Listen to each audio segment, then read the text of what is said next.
નમસ્કાર. ચાલો આજે આપણે સ્ટેટ બેંક ઓફ ઇન્ડિયાની 2026ની આખી એપ્રેન્ટિસ ભરતી પ્રક્રિયાને એકદમ સરળ ભાષામાં સમજીએ.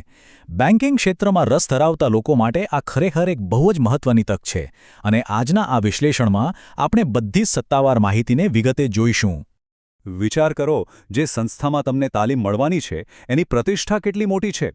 એસબીઆઈએ તાજેતરમાં જ ઇકોનોમિક ટાઇમ્સ હ્યુમન કેપિટલ એવોર્ડ્સમાં અલગ-અલગ 4 કેટેગરીમાં ગોલ્ડ મેડલ જીત્યા છે, જેમાં વિઝનરી એચઆર લીડર અને એક્સલન્સ ઇન ટીમ બિલ્ડિંગ જેવા એવોર્ડ સામેલ છે. એટલે કે તમને ભારતની એક ટોચની અને બેસ્ટ મેનેજમેન્ટ ધરાવતી સંસ્થા સાથે જોડાવાનો મોકો મળી રહ્યો છે. આજના આ સેશનમાં આપણે મુખ્યત્વે આ 5 મુદ્દાઓ પર ફોકસ કરીશું.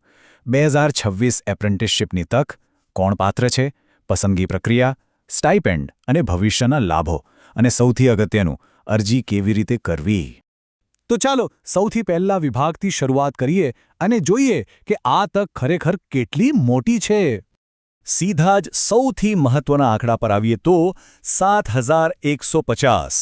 જી હાં, આખા ભારતમાં એક વર્ષની તાલીમ માટે કુલ 7,150 સીટો ખાલી છે. આટલા મોટા પાયા પર ભરતી થવી એ બેન્કિંગમાં કરિયર બનાવવા માંગતા યુવાનો માટે એક સુવર્ણ તક છે. હવે બધા 34 રાજ્યો અને કેન્દ્રશાસિત પ્રદેશોનું લાંબુ લિસ્ટ જોવાને બદલે આપણે સૌથી વધુ જગ્યાઓ ક્યાં છે એના પર નજર કરીએ. અહીં સ્પષ્ટ જોઈ શકાય છે કે આંધ્રપ્રદેશમાં સૌથી વધુ 709 સીટો છે અને ત્યારબાદ ઉત્તર પ્રદેશ, મહારાષ્ટ્ર, તેલંગાણા અને પશ્ચિમ બંગાળનો નંબર આવે છે. અહીંયા એ વાત ખાસ ધ્યાનમાં રાખજો કે તમે માત્ર કોઈ એક જ રાજ્ય માટે અરજી કરી શકો છો. હવે આગળ વધીએ આપણા બીજા વિભાગ તરફ. આના માટે કોણ પાત્ર છે? ચાલો એલિજિબિલિટીના નિયમો સમજીએ. ઉંમરની બાબતમાં નિયમો એકદમ કડક છે. 1 એપ્રિલ 2026ના રોજ તમારી ઉંમર 20થી 28 વર્ષની વચ્ચે હોવી જ જોઈએ. સિમ્પલ ભાષામાં કહું તો તમારો જન્મ 2 એપ્રિલ 1998 પહેલાં અને 1 એપ્રિલ 2006 પછી ન થયેલો હોવો જોઈએ. હા, સરકારી નિયમો પ્રમાણે અનામત વર્ગો માટે ઉપલી વયમર્યાદામાં જે છૂટછાટ મળે છે તે તો મળશે જ. ઉંમરની સાથે ભણતરની વાત કરીએ તો કોઈપણ માન્ય યુનિવર્સિટીમાંથી ગ્રેજ્યુએશન પૂરું કરેલું હોવું ફરજિયાત છે. અને એક બહુ જ અગત્યની શરત છે, જો તમે પહેલાં ક્યાંય પણ એપ્રેન્ટિસશીપની તાલીમ લીધી હોય અથવા ગ્રેજ્યુએશન પછી તમારી પાસે 1 વર્ષ કે તેથી વધુનો કામનો અનુભવ હોય તો તમે આ માટે અરજી કરી શકતા નથી. તો હવે વાત કરીએ ત્રીજા વિભાગની, પસંદગી પ્રક્રિયા. સિલેક્શનના તબક્કાઓ કયા કયા છે? સૌથી પહેલાં ઓનલાઈન પરીક્ષા આપવી પડશે. આ માળખાને ધ્યાનથી સમજો. તેમાં 25-25 પ્રશ્નોના 4 સરખા ભાગ છે: જનરલ અને financial awareness, general English, quantitative aptitude અને રીઝનિંગ એન્ડ કમ્પ્યુટર એપ્ટિટ્યૂડ.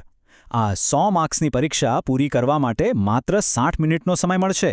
અને હા, સૌથી અગત્યનું, ખોટા જવાબ માટે 1/4 નેગેટિવ માર્કિંગ પણ છે, એટલે તુક્કા નહીં ચાલે.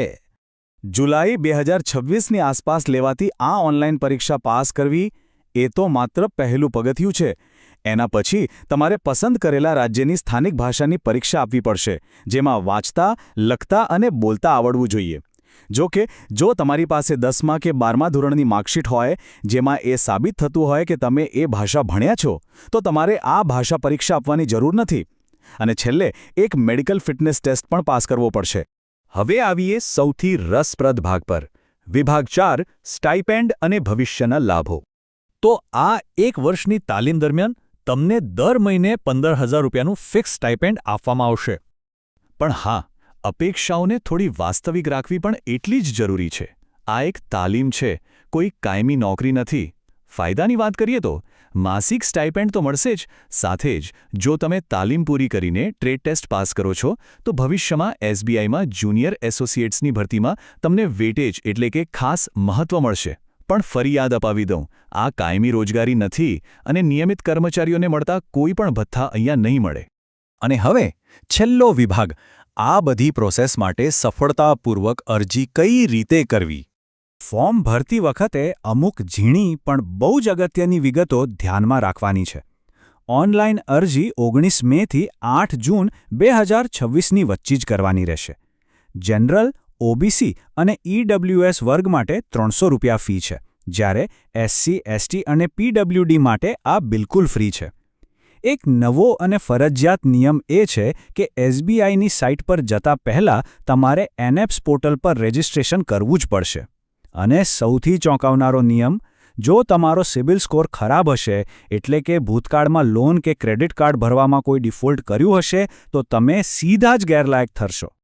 અને ડોક્યુમેન્ટ્સના નિયમો તો એટલા કડક છે કે જો સહેજ પણ ભૂલ થઈ તો અરજી સીધી રદ. પાસપોર્ટ ફોટો તો અપલોડ કરવાનો જ છે, પણ સાથે વેબકેમ કે મોબાઈલથી એક લાઈવ ફોટો પણ ખેંચવાનો રહેશે. ડાબા હાથના અંગૂઠાનું નિશાન કાળી કે વાદળી શાહીથી કરેલું હોવું જોઈએ અને એની સાઇઝ 20થી 50 KB હોવી જોઈએ. હસ્તલિખિત ઘોષણાપત્ર એટલે કે ડિક્લેરેશન માત્ર અંગ્રેજીમાં અને એ પણ ફક્ત કાળી શાહીથી જ લખેલું હોવું જોઈએ. સહી પણ કાળી શાહીથી જ કરવાની રહેશે.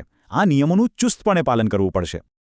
તો બધી જ માહિતી જાણ્યા પછી આખરે સવાલ એ થાય છે કે શું આ 1 વર્ષની સફર અને આ તમામ કડક નિયમો પાર કરવા એ ભારતીય બેન્કિંગ ક્ષેત્રમાં કાયમી કારકિર્દી બનાવવા માટેની માસ્ટર કી સાબિત થઈ શકે?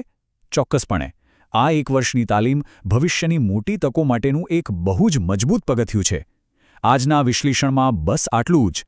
આવી જ સચોટ માહિતી માટે જોડાયેલા રહો.